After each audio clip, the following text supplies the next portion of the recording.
How many nights had I lain awake, rehearsing my presentation, knowing this conference could change everything for my career? 3 years I'd been pushing for this promotion at Sterling Tech, 3 years of proving myself twice as hard as every man in that boardroom, and now, finally, San Francisco was calling my name.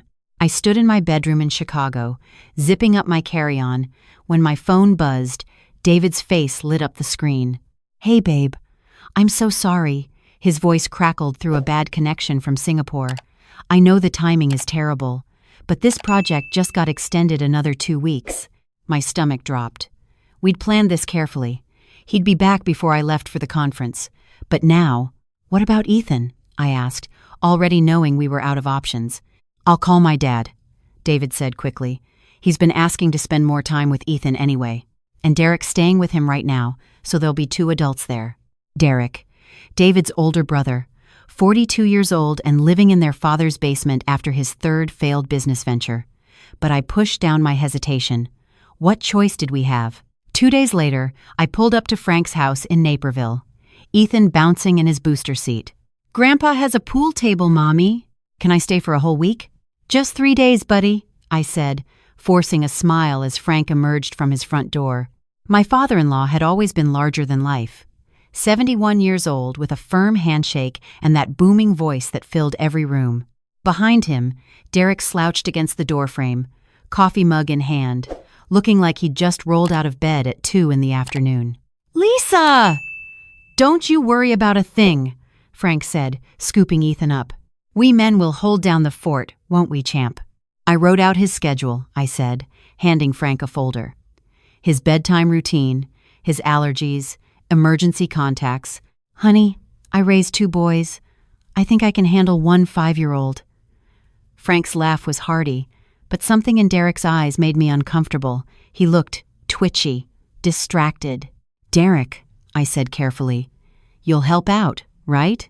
"Yeah, sure, whatever," he muttered, already turning back inside. I bent down to Ethan's level. "You be good, okay? If anything feels wrong, anything at all, you tell Grandpa immediately." "Mommy, I'm not a baby." Ethan rolled his eyes in that way that made my heart ache. When had he gotten so big? The Uber to O'Hare felt like it took seconds. I was at the gate when my phone buzzed with a photo. Ethan and Frank both grinning, holding up frozen pizzas.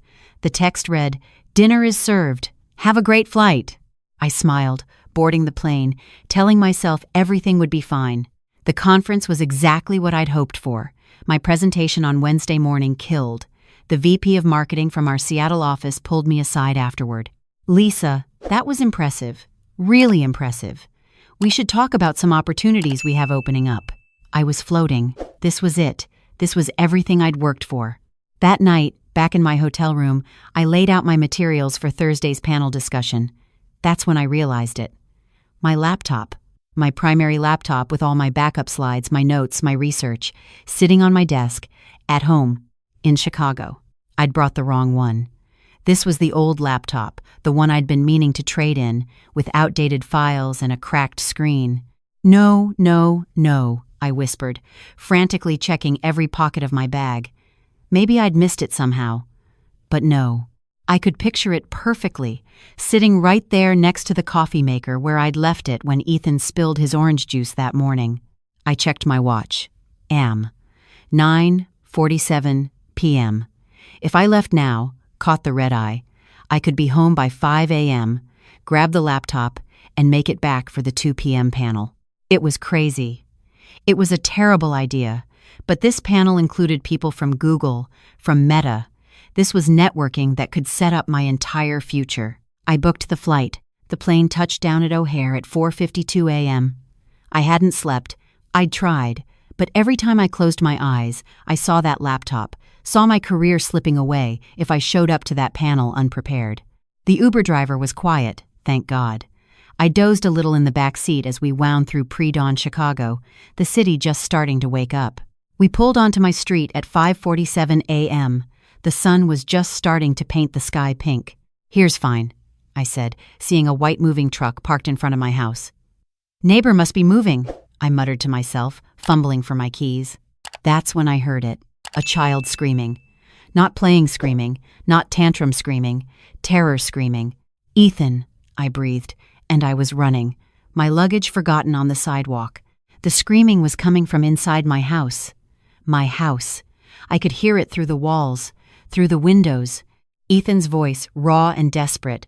"I want my mommy, please, I want my mommy." My hands shook so badly I could barely get the key in the lock. When I finally did, I threw open the door and froze. The living room was empty. And I mean empty. The couch gone, the TV gone, the bookshelf, the coffee table, the lamps, everything. Just bare walls and carpet with dust outlines where furniture used to be. "Ethan!" I screamed. His crying got louder. It was coming from upstairs, from his bedroom. I took the stairs 3 at a time. His door was closed. I tried the handle. Locked. "Ethan! Ethan, baby, I'm here!" "Mommy!" His fists pounded on the other side of the door. "Mommy, the door is locked. I can't get out. I'm hungry. Grandpa locked me in." My vision went red. I didn't think. I just rammed my shoulder into the door. Once. Twice. On the third hit, the cheap interior lock gave way and the door flew open. Ethan stood in the middle of his room, face streaked with tears, still in his pajamas from yesterday.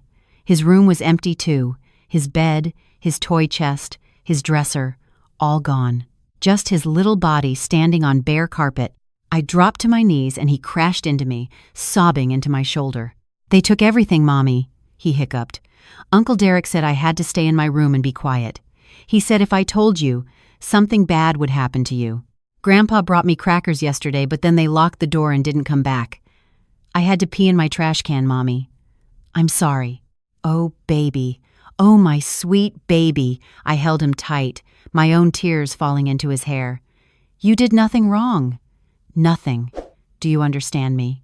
Over his shoulder, I could see into the hallway. The master bedroom door was open. I could see from here, empty. Still holding Ethan, I walked to the stairs and looked down. 2 men I didn't recognize were hauling my dining room table out the front door. "Hey!" I shouted. They looked up, startled. One of them dropped his end of the table. "Who the hell are you?" I demanded. "Lady, we're just the movers. We got hired for a job." "Hired by who?" "Some guy named Frank. Said he inherited the house, needed everything cleared out for the estate sale." "Inherited. The house? This is my house. I live here. That's my table." The movers looked at each other. One of them pulled out his phone. "Look, lady, we got a contract signed by Frank Morrison. Says he's the owner of 847 Maple Street. 847 Maple." My address. I pulled out my own phone with shaking hands, Ethan still clinging to me. I called David. It went to voicemail. Again. The time difference. He was probably in a meeting. "David, call me immediately. Your father is selling our house. He locked Ethan in his room. Just call me." Then I called the police. The operator's voice was calm. "Ma'am, I need you to stay calm. Are you and your son in immediate danger?" "No, but my father-in-law hired movers to empty my house. My son was locked in his bedroom. He's 5 years old. He's been alone for hours, maybe all night. I'm sending officers to your location now. Don't leave the house." I sat on the stairs, Ethan in my lap, watching those movers stand awkwardly by my dining room table. 10 minutes later, 2 squad cars pulled up. Officer Patricia Gonzalez took one look at Ethan's tear-stained face and my empty living room, and her expression hardened. "Ma'am, can you walk me through what happened?" I explained everything. The conference, the forgotten laptop, coming home early, finding Ethan locked in his room, the movers. "And where is Frank Morrison now?" "I don't know. He has my son at his house in Naperville. I mean, he had my son, until he apparently left him here alone and locked him in." Another officer was questioning the movers. I heard fragments, gave us keys, said his son died and left him the house. Just doing our job. "Excuse me?" I stood up so fast, Ethan yelped. "His son died? David is in Singapore. He's very much alive." Officer Gonzalez's face went grim. "Ma'am, I think we need to bring Mr. Morrison in for questioning. Do you have documents proving ownership of this home?" "Yes. Everything's in my home office. Or it was." I don't know if they took I ran upstairs, Ethan on my hip. The office door was open. My file cabinet was gone, but my desk was still there. I yanked open the drawer. Thank God. My important documents folder, untouched. Probably because it looked like junk mail. I pulled out our mortgage papers, our deed, our home insurance, all in mine and David's names. Here, I handed them to Officer Gonzalez. This is our house. We've lived here for 7 years. She photographed each document. Mrs. Morrison, I'm going to need you to file a formal report. What your father-in-law has done here is potentially several crimes. Fraud, forgery, if he signed anything claiming to be the owner, child endangerment for leaving a minor unsupervised. I want him arrested, I said, and my voice didn't even sound like mine. It was cold, hard. I want them both arrested, him and Derek, because Derek was there too. He knew. As if on cue, my phone rang. Frank. Don't answer it yet, Officer Gonzalez said. Let me set up a recording. She nodded to her partner, who pulled out some equipment. Okay, now answer. Put it on speaker. I hit accept. Hello? Lisa! Frank's voice boomed through the phone, that same hearty tone. Sweetheart, there's been a terrible misunderstanding. The movers called me, said you were at the house. Where's Derek? A pause. He's here with me. At your house? In Naperville? So you left my 5-year-old son locked in a bedroom in an empty house? Alone? For how long, Frank? Now, let's not get hysterical. Derek was supposed to stay with him, but there was a mix-up with timing. A mix-up? A mix-up? My son peed in his trash can because you locked him in his room. Lisa, if you'd just let me explain. See, Derek got into some trouble, some financial trouble, and I tried to help him. I really did. But I made some bad investments last year and things have been tight. So you decided to steal my house? Silence. Frank, I have the police here. They've read the contract you signed with the moving company. You claimed David was dead. You claimed you inherited this property. That's fraud. That's forgery. You don't understand the pressure I've been under. His voice rose, that boom becoming a roar. Derek owes $60,000 to some very bad people. They were going to hurt him, Lisa. What was I supposed to do? Not commit multiple felonies. Not traumatize your grandson. Not abandon a child. I was going to bring him back to Naperville. We just needed a few more hours to finish the house, sell everything, and then— You're insane, I whispered. You're actually insane. Ma'am? Officer Gonzalez took the phone gently from my hand. Mr. Morrison, this is Officer Gonzalez with the Chicago Police Department. I need you to stay at your current location. Officers are being dispatched to your Naperville address now. Do not leave. Do you understand? I could hear Frank sputtering, but I'd stopped listening. I was looking down at Ethan, who was staring up at me with eyes too old for a 5-year-old. Is Grandpa bad, Mommy? Yes, baby. Grandpa is very bad. The next few hours were a blur. More police arrived, a detective, a child services worker who spoke gently with Ethan and examined the room he'd been locked in. I had to keep answering the same questions over and over. Yes, Frank had access to the house. We'd given him a key for emergencies. No, I had no idea he was planning this. Yes, my husband was in Singapore and unaware. No, I never thought Frank capable of something like this. The movers were cleared and sent away, shell-shocked. They left my dining room table sitting in the driveway. Detective Martinez sat across from me at that table, now back in my empty dining room, taking notes. Mrs. Morrison, we've arrested both Frank and Derek Morrison at the Naperville address. We found evidence of the gambling debts your brother-in-law accrued. We also found preliminary paperwork attempting to refinance your home. Refinance? How is that even possible? Forgery, we believe. They had some sophisticated help. We found correspondence with a mortgage broker who may have been complicit. We're investigating. What about my furniture? My things? The moving company still has everything in their truck. They've agreed to return it all. You should have everything back by tomorrow. Tomorrow? I had a panel discussion tomorrow, in San Francisco, at 2 p.m. I started laughing. I couldn't help it. Hysterical, exhausted laughter. Mrs. Morrison? I flew home for a laptop, I gasped. I have a career-making panel tomorrow, and I came back for a laptop, and instead I found this. Detective Martinez gave me a sympathetic look. For what it's worth, if you hadn't come back when you did, we might not have caught them. They'd already sold half the furniture to a second-hand store. By tonight, the house would have been empty, and they'd have been gone. Gone. With my entire life in a truck, with my son traumatized and my marriage destroyed and my home stolen. What happens now? I asked. We're charging both men with fraud, attempted grand larceny, forgery, child endangerment, and child abandonment. Given the monetary value involved and the child endangerment, they're looking at significant prison time. Good, I said, and I meant it. My phone rang. David. Finally. Oh my God, Lisa. I just got your message. I was in a meeting with my phone off. What's happening? Is Ethan okay? And I broke down. Completely. Just sobbed into the phone while David kept saying my name over and over, panic rising in his voice. When I could finally speak, I told him everything.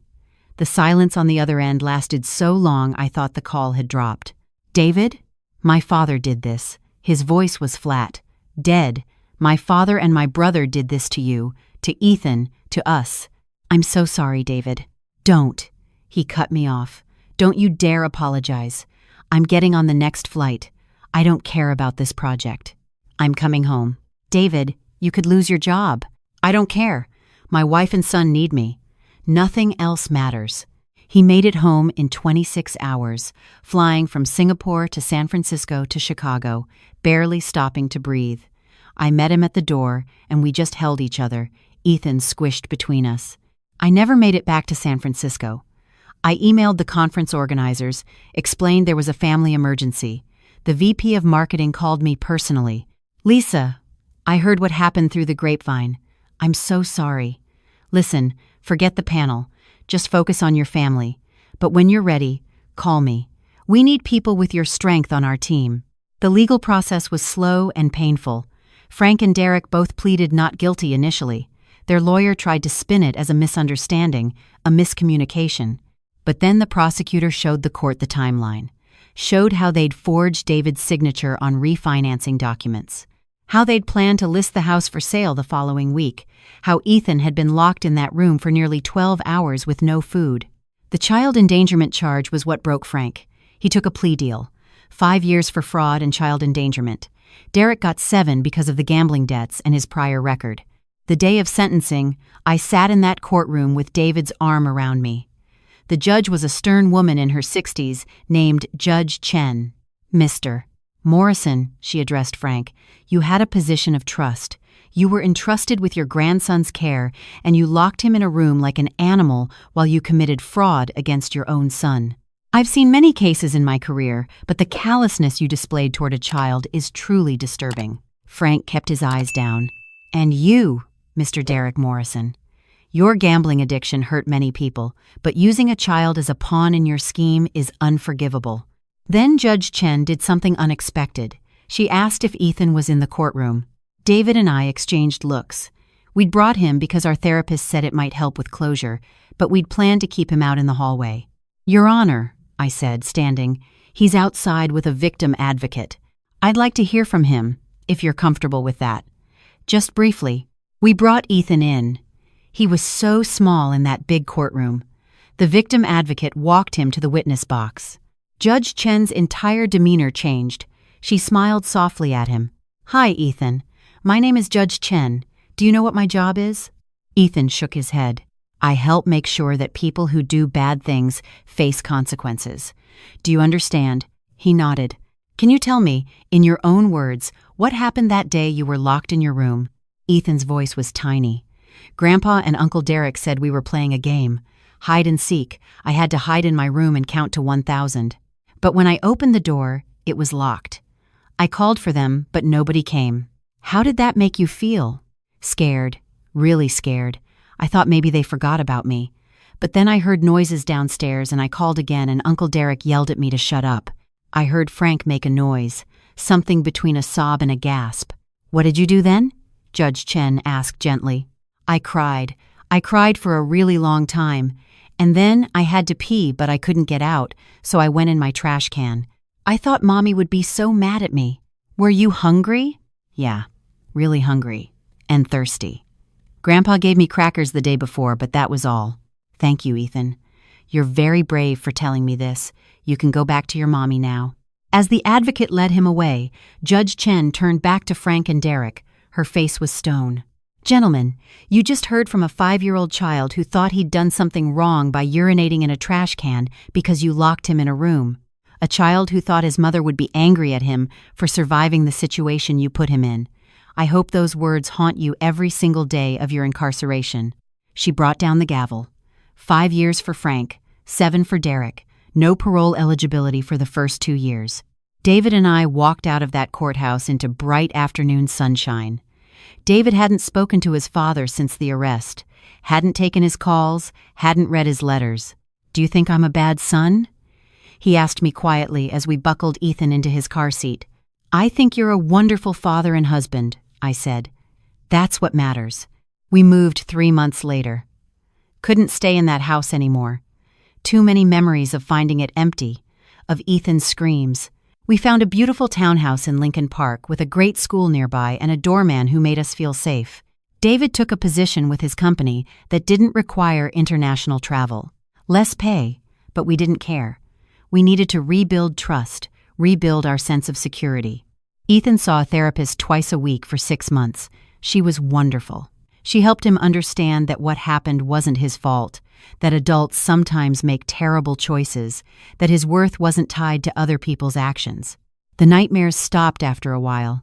He stopped checking to make sure all the doors in the house were unlocked. He stopped hoarding snacks in his room just in case. As for me, I did call that VP of marketing. 6 months after everything, when I felt strong enough, she offered me a position running their Chicago office. More money, better hours, the kind of career I'd always dreamed of. I said yes. On my first day, I packed Ethan's lunch with an extra cookie and a note that said, "Mommy loves you to the moon and back." When I picked him up from school that afternoon, he threw his arms around me. "Mommy, I told my teacher about your new job. She said you must be really smart." "You know what makes me really smart?" I asked, holding him close. "What?" Coming home when I did, trusting my instincts, fighting for us.